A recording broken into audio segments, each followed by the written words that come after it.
Bonjour, je suis Corinne et je suis très contente de vous retrouver sur le podcast de Réussir son orientation. Durant les épisodes, je vais vous donner des conseils pratiques et concrets pour préparer votre orientation, prendre les bonnes décisions et ne pas vous tromper dans vos choix de formation.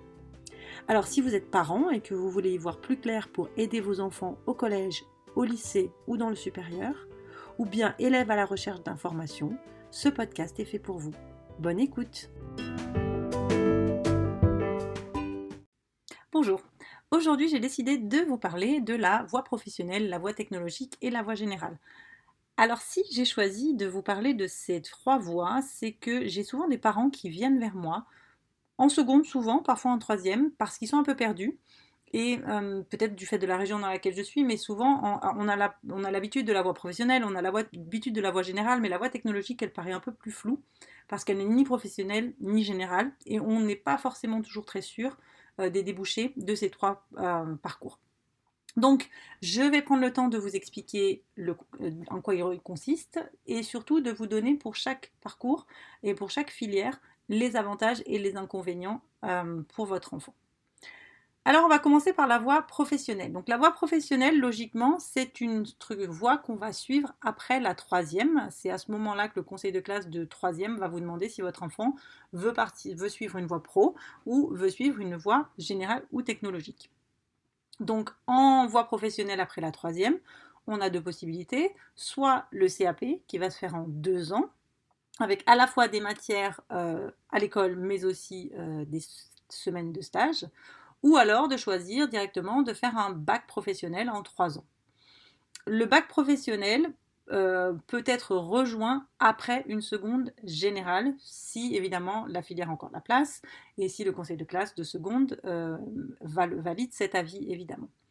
Alors, la voie professionnelle, pour moi, je vais la recommander à des élèves qui ont envie d'apprendre un métier. Alors c'est vrai qu'en troisième, c'est pas toujours le cas, en seconde non plus, parce qu'on n'a pas forcément une idée très claire, donc ça peut valoir la peine de se faire accompagner sur les types de métiers et les types de séries. Il y en a 115 spécialités dans les bacs pro, donc il y a de quoi faire.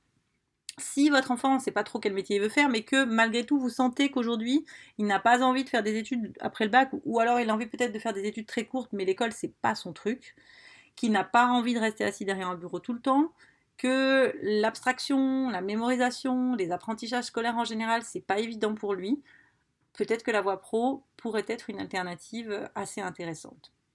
Alors, quels sont les avantages de la voie professionnelle? Déjà, en ce qui concerne le baccalauréat professionnel, comme son nom l'indique, le baccalauréat professionnel est un baccalauréat. Donc qui dit baccalauréat dit la possibilité en fait de continuer ses études dans le supérieur.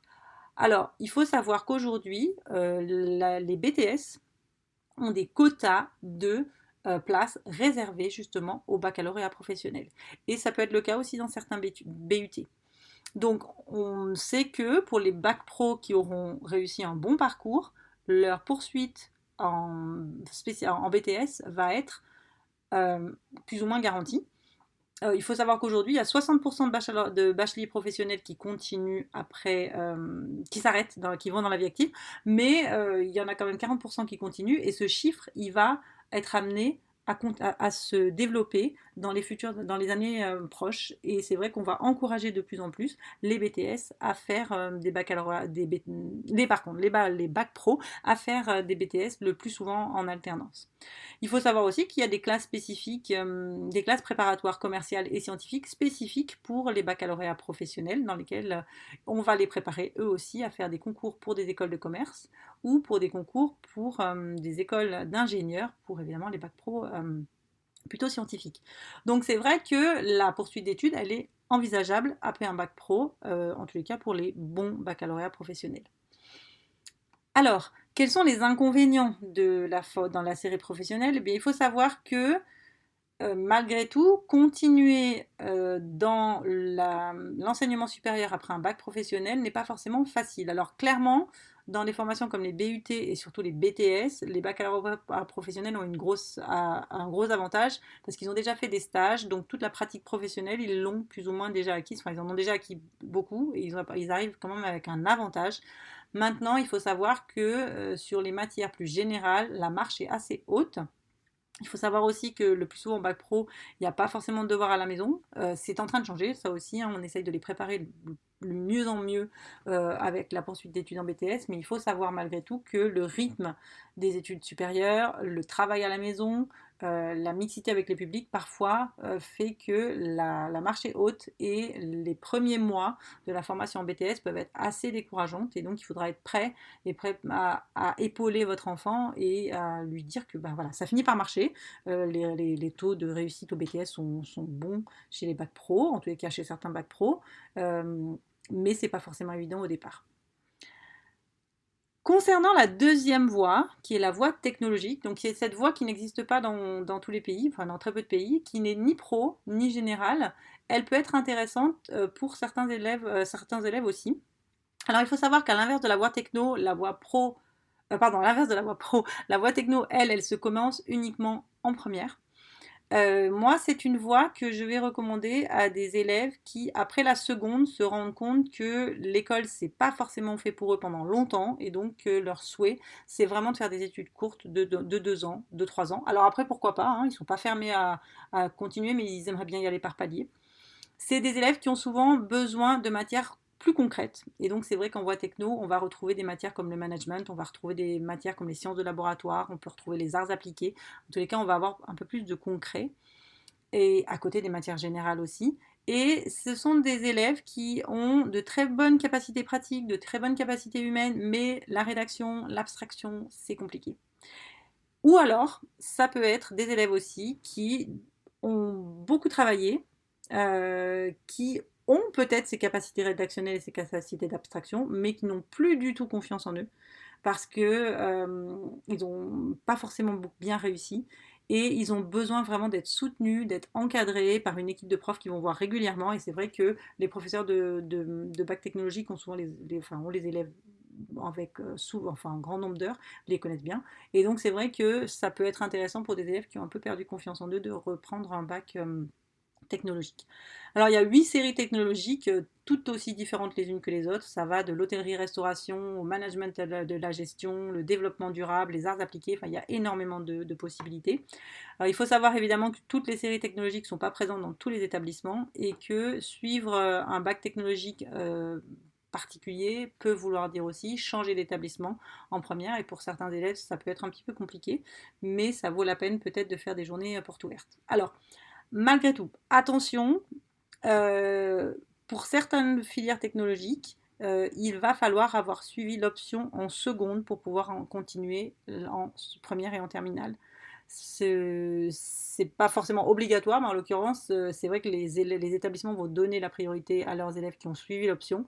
Et donc, parfois, envisager un bac techno en première sous-entend déjà avoir changé d'établissement en seconde pour pouvoir faire la bonne option. Et il faut aussi savoir que dans certaines académies, il y a des quotas et donc un nombre de places réservées à certains élèves. Je vois par exemple pour les STMG, c'est une formation qui était extrêmement populaire, extrêmement demandée et d'autres formations technologiques le sont moins. Donc on a mis des quotas sur les nombres de places en STMG pour pouvoir donner la possibilité à d'autres formations technologiques de se développer. Donc ça aussi c'est des choses auxquelles il va falloir réfléchir. Alors les avantages de la série technologique, c'est que euh, aujourd'hui, si vous voulez, votre enfant veut faire un BUT ou un BTS, c'est-à-dire des études en 2 ans ou des études en 3 ans, eh bien avec un bac techno, un bon bac techno évidemment, on a beaucoup plus de chances d'avoir une place qu'avec un bac général moyen, très moyen. Donc c'est un calcul à faire si on se dit qu'on veut aujourd'hui que son fils ou sa fille fasse des études courtes dans le système public. Il faut savoir aussi que, comme le niveau d'abstraction est quand même beaucoup moins élevé, obtenir des bons résultats, voire accéder même à des classes préparatoires spécifiques pour les séries technologiques, c'est possible et même relativement facile pour les élèves qui vont vraiment, vraiment se mettre au travail rapidement. Et c'est vrai que pour les élèves que moi j'ai eu en bac technologique qui avaient depuis longtemps eu de mauvaises notes à l'école, se retrouver enfin avec des bonnes notes parce que le travail paye, c'est vraiment gratifiant et ça rebooste la confiance et ça a permis à certaines étudiantes, par exemple, élèves qui ont fait des classes, qui sont devenues étudiantes et qui ont fait des classes préparatoires, par exemple, d'obtenir de très belles écoles et aujourd'hui d'avoir des métiers vraiment de très bonne qualité. Alors l'inconvénient, évidemment, il faut savoir que la préparation des élèves de série de bac techno, elle n'est pas forcément adaptée pour l'université. Les universités le savent bien. Et souvent, lorsqu'un élève de bac techno fait une demande de formation, j'imagine par exemple un bac STMG qui fait une demande en psycho, la réponse, ça va pas être oui, mais ça va être oui si. Donc ça veut dire oui, mais tu vas faire une année de mise à niveau. Et c'est vrai que pour certains élèves de STMG, cette mise à niveau, ils n'en ont pas envie. Et donc c'est assez décevant et, bon, et contraignant. Et donc il faut le savoir. Autre chose aussi, c'est vrai que parfois l'ambiance de la classe des séries technologiques n'est pas toujours extrêmement studieuse. Et pour pouvoir réussir un bon baccalauréat techno, ce qu'il faut avoir pour pouvoir continuer, il va falloir faire abstraction de tout ça et vraiment mettre l'emphase sur son travail personnel pour pouvoir réussir. Et donc ça, il faut évidemment le savoir. Dernière possibilité pour vos enfants, c'est la première générale. Alors la première générale, moi je la recommande aux élèves qui partent tout de suite dès le départ en seconde, qui savent qu'ils vont vouloir faire des études longues, c'est-à-dire études longues, c'est au moins 5 ans. C'est des élèves qui sont globalement autonomes, ce sont des élèves qui savent rédiger, qui ont des capacités d'abstraction, qui arrivent un petit peu à voir le fonctionnement des systèmes, des structures, et qui ont aussi la capacité de travailler tout seul à la maison, de travailler tout seul en cours, et qui vont pouvoir, voilà, donc faire preuve d'autonomie. Alors, l'avantage de la première générale, c'est qu'en première et en terminale générale, on apprend les bases nécessaires pour la poursuite d'études en post-bac, enfin en tous les cas dans les études post-bac longues. C'est à ce moment-là qu'on va apprendre la dissertation, c'est à ce moment-là qu'on va apprendre les raisonnements logiques et c'est à ce moment-là qu'on va travailler des matières théoriques un petit peu plus en détail grâce aux spécialités. Donc c'est vrai que pour partir à l'université, c'est quand même beaucoup plus facile de réussir si on a fait une voie générale, puisque c'est la voie qui est faite pour l'université.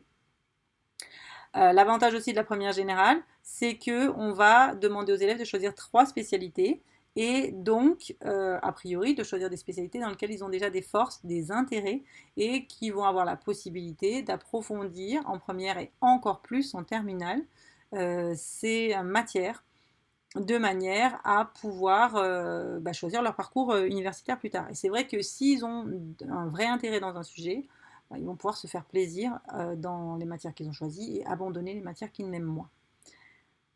Alors, l'inconvénient majeur aujourd'hui, encore plus que jamais avec les nouvelles filières un peu balisées quand même finalement en post-bac, c'est que les élèves de section générale qui ont un dossier faible ou moyen, ben c'est très problématique, puisqu'il y a, pas si longtemps, hein, finalement 3 ou 4 ans de ça, un élève de section générale qui avait un bac général moyen, on le retrouvait en BTS, on le retrouvait à l'IUT, et finalement ensuite, s'il avait les capacités, il continuait allègrement vers l'université, vers les masters. Aujourd'hui, c'est plus le cas. Avec les quotas, alors en BTS, clairement, il y a très peu de place pour les bacs généraux, et dans certains bacs, dans certains BTS, il n'y en a même pas. Même pour les excellents, j'imagine tout ce qui est BTS plutôt axé son par exemple. Là, c'est quasiment impossible de rentrer avec un bac général. Euh, à l'IUT, c'est possible, mais là aussi, avec un bon dossier. Il ne faudra pas un dossier moyen. Finalement, les élèves avec des dossiers moyens vont se retrouver à la fac, et encore dans des filières qui ne sont pas forcément toujours en tension, euh, clairement pas en double licence non plus. Donc, globalement, l'orientation des élèves un peu moyens pose problème. Et donc, souvent, ces élèves se retrouvent dans des formations qui sont souvent privées et qu'il faut anticiper. Et donc, qui n'est pas forcément évidente pour les parents. Donc, c'est vrai que moi, je conseille vraiment aux familles d'écouter l'avis du conseil de classe. Alors, pas que, parce que vous connaissez aussi votre enfant, certes. Hein, il se peut très bien qu'un enfant en seconde ait un gros passage à vide, mais que vous savez qu'au fond de lui, il a les capacités pour réussir. Peut-être. Mais malgré tout, c'est vrai que les professeurs de l'équipe pédagogique connaissent les programmes de première et de terminale, savent si votre enfant va oui ou non avoir les capacités de pouvoir réussir. Et c'est vrai que si votre enfant a déjà eu des difficultés en seconde et que c'est compliqué, euh, pourquoi pas envisager un bac techno, voire même un bac pro, ou en tous les cas, s'il veut continuer et se donner la chance de pouvoir continuer, un bac technologique, en lui expliquant évidemment les contraintes de ce bac technologique. Euh, mais vouloir faire un bac général à tout prix Si on est très très très moyen, c'est compliqué. Vouloir garder une spécialité maths si en seconde c'était compliqué aussi, ça va être très difficile. Et il faut savoir que les notes dans Parcoursup, alors évidemment il n'y a pas que ça, hein, il y a aussi l'ensemble du dossier qui va être regardé. Les notes, c'est quand même une très grosse partie des critères de sélection pour l'orientation post-bac. Voilà, alors j'espère que vous y voyez plus clair sur les trois séries professionnelles, technologiques et générales. Chacune de ces séries a forcément ses avantages et ses inconvénients. La voie pro peut être plus fait pour des élèves qui veulent faire clairement peu d'études ou des études très courtes et qui ne sont pas très académiques. La voie techno pour des élèves qui doutent encore et puis qui ont peut-être envie d'avoir des matières un petit peu moins abstraites. Et la voie générale pour des élèves qui sont sûrs certains de vouloir partir pour 5 ans au moins, qui vont s'impliquer à fond pour pouvoir avoir un bon dossier et ensuite réussir leur orientation post-bac. Voilà. J'espère que voilà, vous y voyez plus clair et que cet épisode vous aura servi dans vos choix d'orientation, en tous les cas dans ceux de vos enfants. Bonne suite, bonne continuation. Voilà, j'espère que cet épisode vous a plu. N'hésitez pas à le partager et à vous abonner à ma newsletter où une fois par mois, je partage des informations sur l'orientation et je vous invite à des ateliers gratuits avec des thèmes très utiles pour vos enfants. À bientôt!